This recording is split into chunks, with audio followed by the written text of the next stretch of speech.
Hi, we continue our story of the road to Emmaus in Luke 24, after the risen Jesus has come and walked alongside Cleopas and his companion as they leave Jerusalem talking about the things they've seen. And now we're going to see Jesus acting like a good therapist, inviting them to share their story before he responds. And as we do, we'll hear them name what for them is the central part of what they had been hoping, and it'll be Jesus' task to show them, not in today's video, but in the one that follows, how to read the scripture from another perspective to see that their sadness should be turned into joy. So, as we do, we've been looking at some of these overall issues throughout this chapter, and if you haven't watched the introductory video, I encourage you to do so. Today, among the things we're going to be looking at here is how Luke 24 fulfills the hopes expressed in Luke 1 and 2. And we'll begin to see that now. We'll see it more as we go through the story to see what we heard expressed from Zechariah and Mary and the others in the beginning of the hopes for one like David, given his throne of the Father, his father David, as we saw, and we'll see how that's being transformed by the death and resurrection of Jesus here. So, as we've been looking at the structure, I've been noting that the whole chapter is held together by this framework in 24:1 to 12, and then at the end 24:36 to 53, and you can see the parallels there. But what's most important for our purpose here are the key words and rare words here and the shape of the chiasm in our current story. So last time we went this far, and now we're going to be doing this part. And you can see the chiastic shape that holds together the beginning on that same day from Jerusalem, that same hour to Jerusalem. As we saw last time, their eyes were kept from recognizing him. On the other side, their eyes were open, and they recognized him. And here we heard Jesus asking them, what are you talking about? And we hear their sadness. And here we'll hear the turnaround as Jesus comes and they know him in the breaking of the bread. So we'll see the whole framework here. And today we're going to listen to them tell their bit of the story. And as I was just noting in the introductory video, one of the questions we're going to look at here are these parallels. And so we saw last time the Marys, the women, were together, and now we saw Peter run to the tomb, and now we see this here. We had been hoping he was the one to redeem Israel, and the people in the beginning were looking for the redemption of Israel. And we'll also hear the vision of angels, and the word for vision is only these two places in Luke, and the live angels, as opposed to references to angels, are only these two places in Luke as well. So a lot of parallels between those. So let's put our keywords up and note the number of rare words we're seeing in our section here, not so much in this paragraph, but we'll see this one, harthrinai here, about early this morning as we go through it. So, starting in verse 19, he asked them, what things? And that might seem like an ordinary phrase, but poia has been used a few times, and each time it's around something about what has been important to them. So that's echoing some of that. And they replied, the things about Jesus of Nazareth. The word for about here is peri, meaning around, as in perimeter, or other words with that introduction.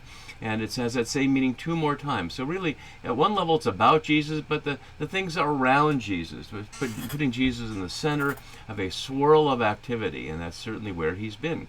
And as I've been noting, this is the only time in the chapter where Jesus is mentioned out loud. As they experience him, they simply refer to him as he, and they don't name him. And we'll see that in the following videos, and we can discuss as we get there why that might be. They're afraid to say the name out loud. But here they are, and not with any title, but simply Jesus of Nazareth.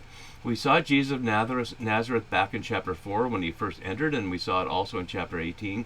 He'll be referred to a few times that way in Acts. But highlighting not Jesus the Messiah, not Jesus Son of God, not Jesus the Lord, not even Jesus the teacher, but just Jesus of Nazareth, who they describe as a mighty prophet. And the New RSV is reducing the word length here from the Hebrew, which has aner, a man, because it seems awkward to say a prophet man, but that's what it says, that he was a mighty prophet man, and that makes him like Moses. You can see from the use of the phrase here, dunatos, for mighty here, that it links with Moses in Acts 7:22, as we hear in Peter's speech here, or I'm sorry, in Stephen's speech. So Moses was instructed in all the wisdom of the Egyptians and was powerful in his words and deeds, just as Jesus the prophet is described as powerful in his words and deeds. Notice that no specific words or deeds are named. So it doesn't have that he had specific teachings. It doesn't have that he was healing people. It doesn't have that he was casting out demons. It doesn't have anything about the content of what he was saying, that he would be liberating them from the Romans or anything like that. Simply that he's gained a status in their mind as a prophet, mighty indeed. We saw the question earlier of prophets in Luke, back in chapter 6 and chapter 11, etc. But perhaps this is expressing the hope that we hear in texts like Deuteronomy 18:15, which is certainly important to John's Gospel, that Moses saying, Yahweh your God will raise up for you a prophet like me from among your own people. You shall heed or listen to such a prophet. And certainly that was one of the hopes, not a messianic hope, but a prophetic hope, that someone like Moses might come and lead them out from the Romans as Moses led them out from the Egyptians. And perhaps that's what they're expressing here, although they don't mention Moses. Mighty indeed before God and all the people. So acknowledging the combination of what he's doing, that acknowledged by God and all the people. And again, the last verses of Deuteronomy are worth looking at here as well. The narrator saying, Never since has there arisen a prophet in Israel like Moses, whom Yahweh knew face to face. He was unequaled for all the signs and wonders that Yahweh sent him to perform in the land of Egypt against Pharaoh and all his servants and his entire land, and for all the mighty deeds and for all the terrifying displays of power that Moses performed in the sight of all Israel. So from that Deuteronomistic perspective, Jesus is put in good company. But of course, Moses did not cross the Jordan and enter the promised land with them. His assistant Joshua did, and Moses was buried on the other side of the Jordan. Is that the fate of Jesus, to be buried outside of Jerusalem? Well, they have another story, which they'll tell him in a minute. So before God and all the people, a phrase we've heard repeatedly. This is the last time, not surprisingly. We heard it in the Jerusalem ministry back in chapter 21, mostly of the scribes being afraid of all the people who were believed that John was a prophet. Now these people believe that Jesus is a prophet. They continue here. And my note below highlights that they omit that Jesus forewarned them about this, which is going to be key and was already key a couple of times with the women, as we saw. But they don't seem to know that. And we don't know who these people are exactly, so we don't know if they were with Jesus all along and they do know that, and they heard it or not. So maybe they personally haven't been forewarned. We don't know their role exactly. How our chief priests and leaders handed him over. Notice who they're choosing. The chief priests, there's no mention of Pharisees or Sadducees or elders or any of those people. And leaders is a generic word here, archontos, or archon singular. We've seen it a few times, but it's not an official role. It's sort of a generic role, as leaders sounds like in English as well, without having any special title. So it's how they handed him over. And notice they don't mention the Romans either, or anything about that. They handed him over, so to highlight that they didn't do it, but they handed him over to be condemned to death, or literally into judgment here, eis krima here, as we heard in chapter 20 and in 23:40, and we'll hear it one more time in Acts around Paul, and crucified him. And it's ambiguous in the Greek as it is in the English. Who crucified him?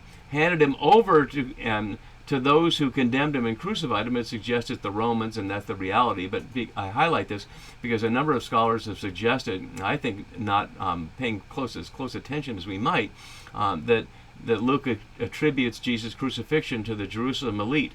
But here it's highlighting they handed him over to others and crucified, but it's ambiguous of whether it was the chief priests and leaders or the others who are unnamed here. And then we get to the key of the matter here. As Maxie notes below, they have premature expectations of the eschatological fulfillment because they do not take into consideration Jesus' rejection. And I want to highlight here that what we see in these verses are an expression of their religion of empire hope.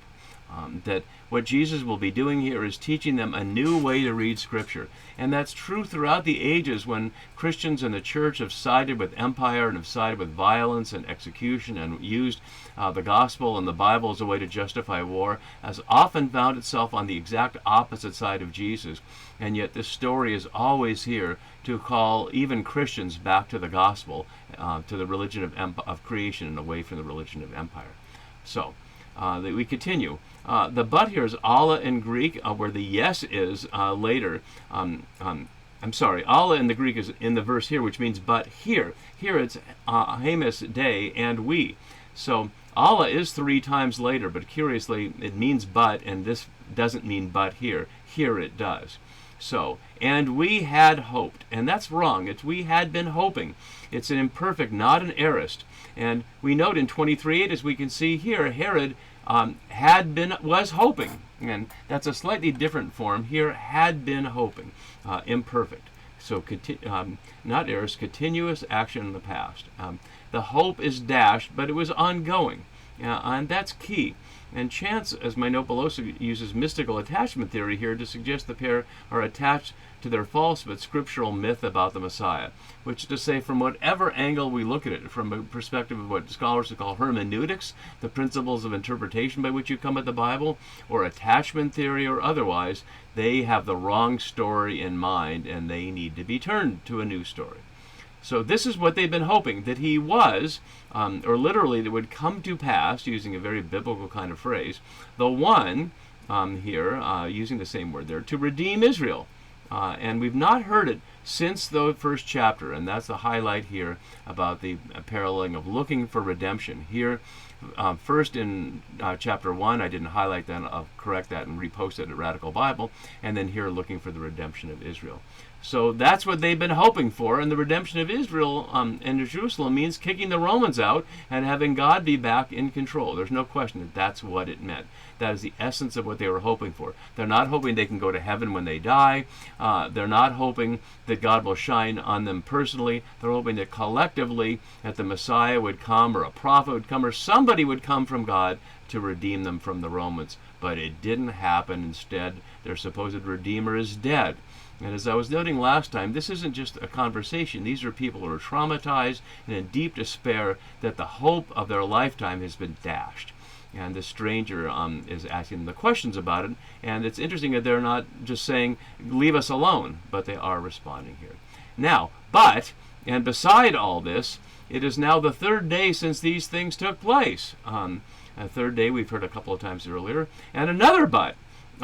Highlighting their confusion. There's one but here, but this also. And it's not surprising that it describes them as confused speech.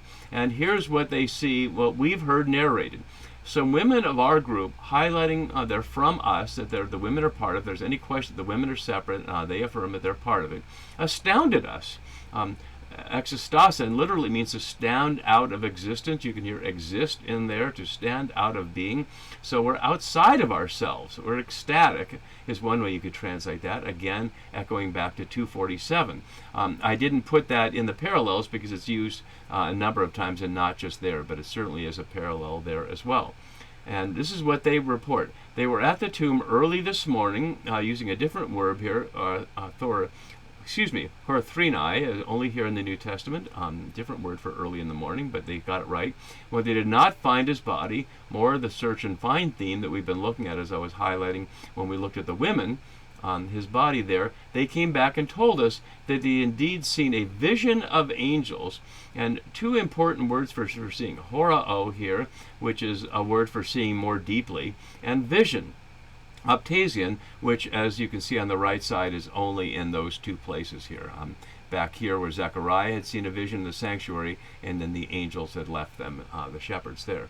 So they'd seen a vision of angels, matching the beginning, who said he was alive. Notice it's a conclusion drawn by the women, and they don't say that we all thought it was foolish, and we didn't believe them. It's interesting that they don't say that the stranger. And to the extent that they thought it was foolish, it's interesting that they even report it. But they're considering the possibility, perhaps after that immediate response of, it seems silly. And then they continue. Some of those who were with us, although we only heard Simon Peter narrated, there's a suggestion there's more, but he's the only one we saw go, were with us, went to the tomb and found it just as the women had said, but they did not see him. And that's where we're going to stop now. I just want to highlight what has happened here before Jesus speaks up. Here, as you can see on the screen from verse 21, actually if I go back another verses back to 19 here, this is their version of the entire gospel, that Jesus was from Nazareth, that he was a prophet, mighty in deed and word. It's not apparently important what he exactly said or did, but he established himself as a prophet that they had been hoping would redeem Israel, but instead they were betrayed by their leaders for reasons that he doesn't state there, and now he's dead. And yet there's this mysterious story about him being alive again. Notice they don't use the language of resurrection. They don't see anything about he said this would happen, and they don't sense there's any conflict between their experience and what Jesus has said, which is why Jesus will respond the way he does. So if you've ever found yourself in a situation in life where your understanding of who God is, your understanding of who Scripture is, are at odds with what you experience, maybe it's time to go into a liminal place on the road or wherever a place in between your normal life is and listen to hear if the risen Jesus can teach you how to read in a better way, as we'll hear him teach these people next time. See you then for that. Bye-bye.